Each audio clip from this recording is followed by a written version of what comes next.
Šoreiz runāsim par drošību un civilo aizsardzību raugoties ar liepājnieku acīm. Šodienas tēma mums ir, ko darīt iedzīvotājiem krīzes gadījumā.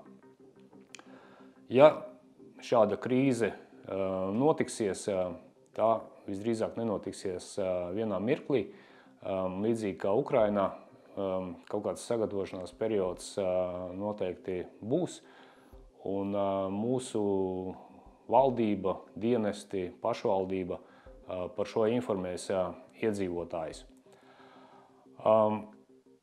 Protams, katram vispirms ir jāpadomā par savu ģimeni, saviem tuvniekiem, kā viņus nogādāt drošībā. Un to katram būtu jau laicīgi jāizdomā, kā viņš rīkosies. Ir varianti. Protams, ģimeni nogādāt var ārzemēs. Ja? Mēs zinām vairāk sauszemes ceļi, gaisa, jūra. Tad nākošais ir prom no apdzīvotām vietām. Jo, kā Ukrainas pieredze mums rāda, tad laukos, viensētās, mazos ciematos šie nav militārie mērķi, līdz ar to tad, no apšaudes viedokļa viņi ir drošākā vide nekā pilsētās.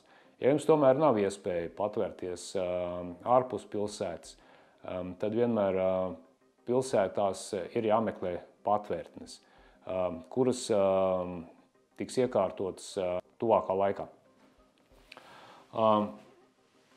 Protams, katram iedzīvotājam nav uzreiz jāskrien uz patvērtni, bet būs atsevišķi signāli, kas dos informāciju, kad ir uzlidojums, un tādā gadījumā būtu jādodās uz patvērtni vai uz kādu citu drošu vietu.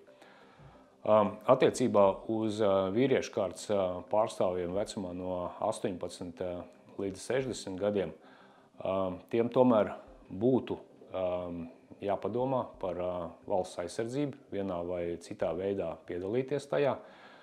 Tie, kas ir rezerves karavīri, zemesargi, tiem jādodas uz savām vienībām būtu. Kas attiecas uz pārējiem iedzīvotājiem, tur ir divas iespējas. Viena iespēja ir doties uz mobilizācijas punktu un saņemt turpmākos rīkojumus tur. Un otra iespēja ir piedalīties civilās aizsardzības formējumos pie pašvaldības.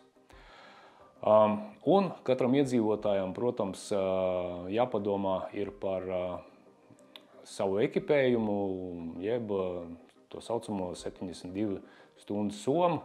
Nav obligāti jābūt somai, tas var būt salikts kastē ekipējums, ko iemest mašīnas bagažniekā vai jebkurā citā veidā, bet tam būtu jābūt. Man pārliecība ir, ka cilvēki ir zinošāki par draudošajām briesmām, jo precīzāk viņi spējas nodefinēt savu rīcību krīzes gadījumā.